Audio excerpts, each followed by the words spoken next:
आज मी तुम्हाला दाखवणार आहे साबुदाण्याची खिचडी, जी सर्वांना खूपच जास्त आवडते. उपास असला तरी आवडते, नसला तरी आवडते. तर बघा, लहानांपासून मोठ्यांना आवडणारी ही साबुदाणा खिचडी आज मी तुमच्याबरोबर शेअर करणार आहे. याची छान अशी सुटसुटीत साबुदाण्याची खिचडीची रेसिपी.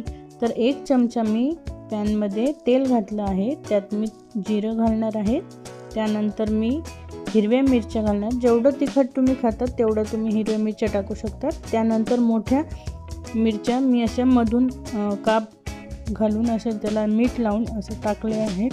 त्यानंतर साबुदाण्यामध्ये मी शेंगदाण्याचं कूट आधीच मिक्स करून घेईल आणि मग ते मिक्स करून मग मी ते तेलामध्ये फ्राय करायला टाकणार आहे. त्यामुळे आपला साबुदाणा खूपच सुटसुटीत होतो आणि खायलाही छान लागतो. तर हे बघा, मी मिक्स करून आता पॅनमध्ये टाकलं आहे.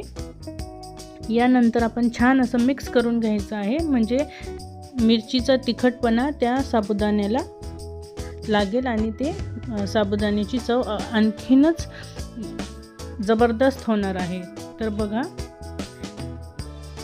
5 मिनटं मी याला वाफेवर होऊ देणार आहे. त्यानंतर मी मिक्स करून घेईल.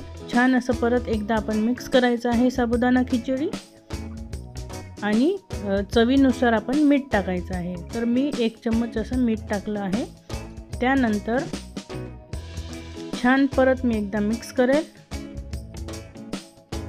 आणि 1 चमचा साखरही घालणार आहे. साखरेने साबुदाण्याची चव अजूनच उभरून येते आणि खूपच छान लागतो साबुदाणा आणि पूर्णपणे तो सॉफ्ट होतो आणि सुटसुटीत होतो. तर बघा, चव अजूनच निखारणार आहे साबुदाण्याची. तर मी 5 मिनटं अजून त्याला झाकून वाफवून घेणार आहे.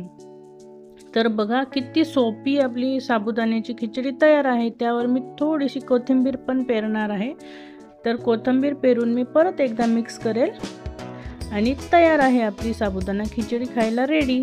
तर बघा, किती छान अशी सुटसुटीत झाली आहे साबुदाण्याची खिचडी. तर नक्की करून सगळ्यांना खाऊ घाला आणि मला कमेंटमध्ये सांगा की तुम्हाला माझी रेसिपी आवडली का.